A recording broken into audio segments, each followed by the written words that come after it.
Centro de Estudios Superiores en Ultrasonido Perinatal, curso básico de ecocardiografía fetal, embriología básica por el Dr. Héctor Quiroga, obstetricia y ginecología, diagnóstico prenatal. Vamos a conversar básicamente sobre la embriología especial del corazón fetal. Vamos a tratar de tocar los puntos más importantes y de hacer de este tema, que de por sí es un poco árido, un tema que sea de fácil comprensión, ya que esto es un punto crítico, básico, muy importante para comprender la génesis de las cardiopatías.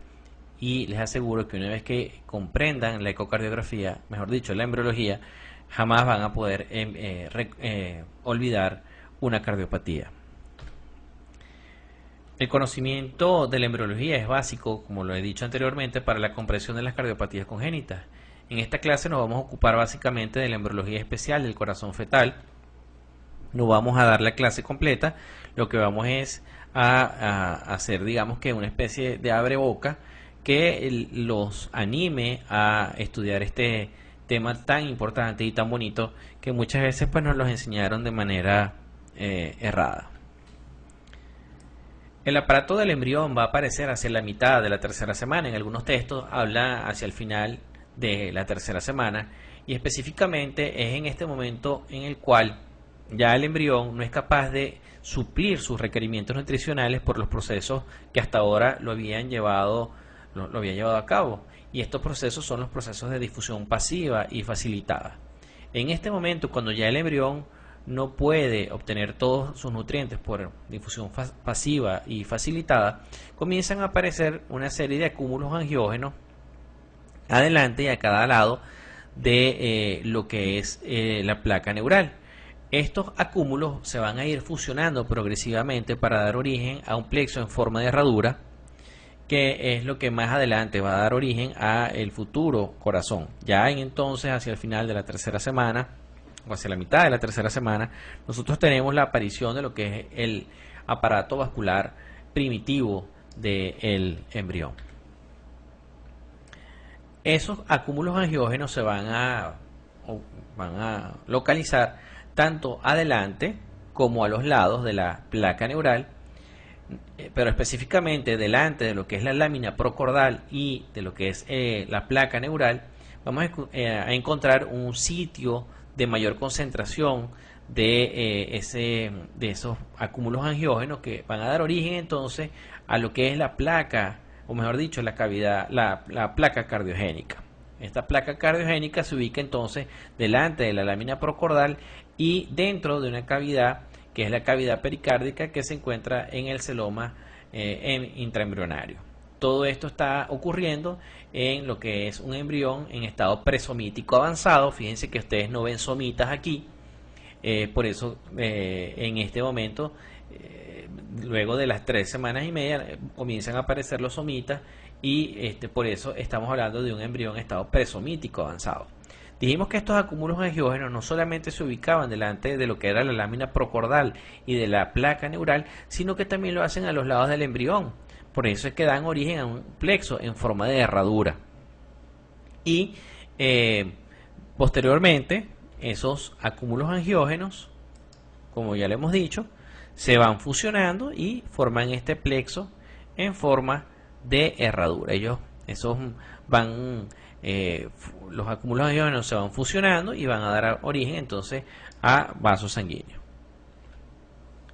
Aquí nosotros vemos también los acúmulos angiógenos adelante y a los lados de lo que es la placa neural, y la concentración de ellos delante de esta zona es lo que va a dar origen entonces a la placa cardiogénica, que se encuentra contenida dentro de lo que es esa cavidad que va a dar origen a la cavidad pericárdica. Observen en este video como ya nosotros tenemos aquí la lámina procordal, la placa neural, y delante y a los lados de esta lámina procordal, que ya vamos a ver a qué va a dar origen, tenemos entonces la aparición de los acúmulos angiógenos que van confluyendo para dar origen entonces a este plexo en forma de herradura y a esta zona que conocemos entonces como zona cardiogénica o placa cardiogénica contenida dentro de la cavidad pericárdica primitiva. Si bien es cierto, este video que está aquí no es un video donde aparecen los acúmulos angiógenos, nosotros podemos entender que se está llevando la fusión de lo que es el ectodermo para formar la placa neural, y posteriormente esto se va a ir fusionando para formar el tubo neural. Aquí nosotros vemos lo que es el neuroporo anterior, no podemos ver el neuroporo posterior, pero podemos ver que la fusión se da en sentido, la fusión de la placa neural va a dar origen entonces a ese tubo neural. Es específicamente en el día 25 cuando se produce el cierre del neuróporo anterior, y el cierre del neuróporo posterior aparece o se produce unos días después, exactamente o aproximadamente el día 27. Una vez que se ha formado el tubo neural, ocurre la formación de las vesículas encefálicas, que vamos a ver más adelante qué es lo que ocurre con esas vesículas encefálicas y cómo contribuyen a que esa placa cardiogénica ocupe posteriormente el espacio o el lugar que le corresponde dentro del tórax de lo que va a ser ese futuro ser humano que ya se está formando. Fíjense, entonces tenemos aquí el área cardiogénica, la cavidad pericárdica, la lámina procordal, la placa neural. No vemos somita porque se trata de un embrión presomítico avanzado, y una vez que se ha cerrado el neuróporo anterior, y comienzan a aparecer las vesículas encefálicas, esas vesículas encefálicas hacen que se produzca un plegamiento en este sentido, en sentido cefalocaudal. Eso va a hacer que la lámina procordal, la cavidad pericárdica y la placa cardíaca o el área cardiogénica sean traccionados en sentido ventral y caudal. Vean aquí, ventral y caudal, y posteriormente hace que toda esta área, que es lo que va a dar origen, por supuesto, al corazón, ocupe lo que será en un futuro la cavidad torácica de este embrión. Es decir, que este plegamiento, el crecimiento de las vesículas, rápido de las vesículas encefálicas, es lo que hace que entonces el área cardiogénica sea traccionada en sentido ventral y caudal con respecto a la lámina procordal, y finalmente ocupe su lugar. Es esto lo que ocurre. Observen entonces, van creciendo las vesículas encefálicas, y esta área entonces se va a ubicar ventral y caudal a lo que es la membrana bucofaríngea. Entonces recuerden que el plegamiento cefalocaudal de ese embrión es producto básicamente del rápido crecimiento de las vesículas encefálicas en una parte. Por supuesto, existen otras cosas que contribuyen a ese plegamiento cefalocaudal. Es esto lo que ocurre entonces. Fíjense ustedes: cavidad pericárdica, área cardiogénica, crecimiento de las vesículas encefálicas y tracción en sentido cefalocaudal de lo que es el área cardiogénica en su, por supuesto, cavidad pericárdica respectiva. Aquí nosotros podemos verlo de nuevo. Esto es lo que ocurre. Muy bien. Pero adicionalmente a ese plegamiento cefalocaudal existe un plegamiento lateral del embrión, y eso es lo que termina cerrando la pared ventral de lo que es el tórax y el abdomen. Dijimos que el plexo era en forma de herradura, y es por eso que nosotros aquí estamos viendo en las partes laterales del embrión los acúmulos angiógenos. Específicamente están contenidos, se encuentran dentro de la hoja esplácnica del mesodermo. Comienza a ocurrir el plegamiento lateral, y entonces estos tubos cardíacos, que dijimos, estos acúmulos angiógenos, se van fusionando hasta dar origen a verdaderos vasos sanguíneos. Van a dar origen a los tubos endocárdicos, a los tubos cardíacos, que producto de ese plegamiento se van a ir acercando poco a poco para formar entonces el tubo cardíaco. Adicionalmente, en este momento nosotros vamos a observar las aortas dorsales, y fíjense ustedes como ya prácticamente están empezando a fusionar, a formarse lo que es la cresta neural, que posteriormente esto se va a fusionar para producir el cierre de lo que es la placa neural, y por supuesto la formación de lo que será el tubo neural. Observen, se produjo el plegamiento lateral, se acercaron los tubos endocárdicos, y comienza la fusión de los mismos. En este momento, estos tubos cardíacos que finalmente terminan fusionándose van a estar unidos a esta parte del embrión a través del mesocardio dorsal y van a estar contenidos y rodeados por lo que es la gelatina cardíaca y lo que es el epimiocardio. Es la gelatina cardíaca junto con el epimiocardio lo que van a dar origen a las capas del corazón. Específicamente, esto que está aquí, que es el tubo cardíaco, está revestido por endotelio, eso es va a dar origen al endocardio, y la gelatina cardíaca y el epimiocardio van a dar origen a lo que es el miocardio y el pericardio. Muy bien, esto es lo que ocurre, el plegamiento embrionario lateral y la fusión, que termina con la fusión de los tubos cardíacos que van a dar origen a esa estructura inicial en forma de tubo recto que está contenida en la cavidad pericárdica y que posteriormente a través de un proceso de plegamiento va a ir modelando ese corazón. Vean aquí, se están fusionando los tubos cardíacos. Esa fusión ocurre en diferentes momentos y en diferentes segmentos. Antes se decía que era encéfalo-caudal, pero fíjense que es en diferentes partes de manera simultánea.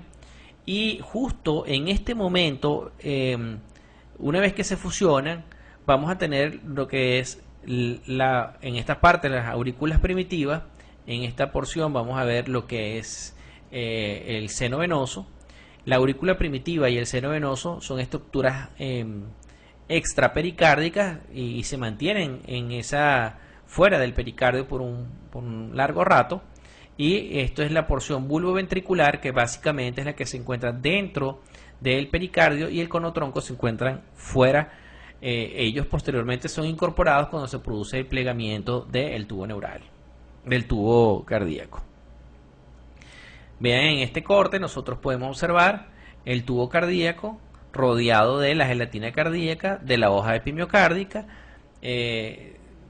mantenido dentro de esta cavidad a través del mesocardio dorsal. Dijimos que nunca se forma mesocardio ventral, y la lámina procordal, una vez que sean formadas las vesículas encefálicas, es traccionada en esta dirección para dar origen entonces al estomodeo o membrana bucofaringea, que va a ser en un futuro la boca de ese embrión. Aquí ya por lo menos vemos el primer arco aórtico, vemos el intestino dorsal y parte de lo que es el intestino anterior. Muy bien, observemos aquí cómo se forma la placa neural. Aquí nosotros tenemos el plexo en forma de herradura.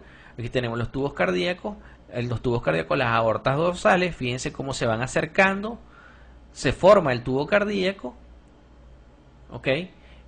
Y finalmente tenemos entonces en este momento el tubo cardíaco recto. Esta es la aurícula primitiva, que es extrapericárdica, como lo dijimos, y aquí el seno venoso recibiendo lo que son los tres grupos de venas principales, que son las venas cardinales, las venas umbilicales y las venas onfalomesentéricas. Y aquí nosotros vamos a observar el conotronco, y de aquí saliendo los principales vasos, y aquí nosotros tenemos las aortas dorsales. Resumiendo, para aquellos que son más visuales que auditivos, el aparato cardiovascular comienza a formarse hacia la mitad de la tercera semana, cuando aparecen los acúmulos angiógenos. Los acúmulos angiógenos forman un plexo en forma de herradura. La porción central del plexo en herradura da origen al área cardiogénica. Ya dijimos que esa área está delante de la lámina procordal y de lo que es la placa neural. El celoma intraembrionario es lo que va a dar origen a la cavidad pericárdica. El proceso de plegamiento ventral y lateral van a dar origen al tubo cardíaco. La hoja epimiocárdica y la gelatina cardíaca dan origen a las tres capas del corazón junto a las células endoteliales, es decir, al pericardio, al miocardio y al endocardio. Ahora pensemos un poco y apliquemos lo que hemos aprendido hasta ahora. Hasta este momento, ¿cuál podría ser una cardiopatía derivada de una alteración del plegamiento céfalo-caudal y lateral del embrión? La ectopia cordis o pentalogía de Cantrell. Recuerden que si el plegamiento ventral y lateral de ese embrión no se lleva a cabo, entonces ese corazón no va a ocupar su lugar, el lugar que le corresponde, y podemos tener entonces una ectopia cordis, que no necesariamente toda ectopia cordis es igual a pentalogía de Cantrell. Ahí tenemos que revisar un poco los conceptos, pero vean lo bonito de aplicar la embriología a las cardiopatías que normalmente enfrentamos a diario. A pesar de que esto no es una ectopia cordis producto de una alteración del plegamiento, porque básicamente en este caso era un feto con una ectopia cordis producto de una banda amniótica. El ejemplo es válido para que ustedes entonces recuerden que dentro de las posibilidades, cuando estamos frente a un feto que tiene una ectopia cordis o una petalogía de Cantrell no asociada a una banda amniótica, puede ser producto de una alteración del proceso de plegamiento ventral y caudal y lateral de ese embrión en formación. Vayamos ahora a lo que es la formación de la asa cardíaca, y partimos que hasta este momento se ha producido la fusión de los tubos cardíacos y tenemos un corazón que no es más que una estructura recta, tubular recta. Dijimos que la aurícula primitiva y el seno venoso eran estructuras pares y que el seno venoso era una estructura par, junto con la aurícula se encontraba fuera del pericardio, que solo la porción bulboventricular era entrepericárdica y la porción del cono tronco todavía también permanecían siendo estructuras extrapericárdicas. Observen aquí en amarillo, yo le puse la porción bulboventricular intrapericárdica para que pueda resaltarse, y esta es la porción del corazón que más rápido crece, la porción bulboventricular. Como comprenderán, crece rápidamente y está contenida dentro de una cavidad que no lo hace tan rápido, que es la cavidad pericárdica. Entonces la única manera de que este tubo pueda crecer es doblarse, plegarse dentro de esa cavidad pericárdica. Aquí nosotros tenemos el seno venoso, la aurícula primitiva, la porción bulboventricular y el cono tronco. Esto es, por supuesto, en un embrión de un pececito. Observen aquí lo que habíamos dicho hasta hace un rato. La porción bulboventricular es la que crece más rápidamente. La porción cefálica va a crecer en sentido ventral, caudal y hacia la derecha. Y la porción caudal lo hace en dirección dorsal, craneal y hacia la izquierda. Eso nos va a hacer que la aurícula primitiva y el seno venoso junto con el cono y parte del tronco del cono, se incluyan dentro de la cavidad pericárdica, y es entonces donde tenemos al final esta inclusión de lo que es la aurícula primitiva y de la porción del cono y la porción proximal del tronco dentro del pericardio. Entonces este plegamiento es muy importante porque una alteración del mismo, ya veremos cuáles son las cardiopatías que nos puede producir. Vean entonces, tenemos aquí la porción bulboventricular. Esto que está aquí es la aurícula primitiva, el seno venoso, esto es el ventrículo primitivo, esto es el cono y esto es el tronco. En este video pueden observar cómo se produce el plegamiento y lo que resulta de ese plegamiento entonces es la incorporación de las aurículas primitivas, del seno venoso y de la porción del cono tronco dentro de lo que será dentro de lo que es la cavidad pericárdica. Observen esta porción que está aquí, la primera porción de la porción bulboventricular es lo que va a dar origen al ventrículo derecho primitivo. Esto que está aquí va a dar origen al ventrículo izquierdo primitivo. Esto va a dar origen al cono y esto va a dar origen al tronco.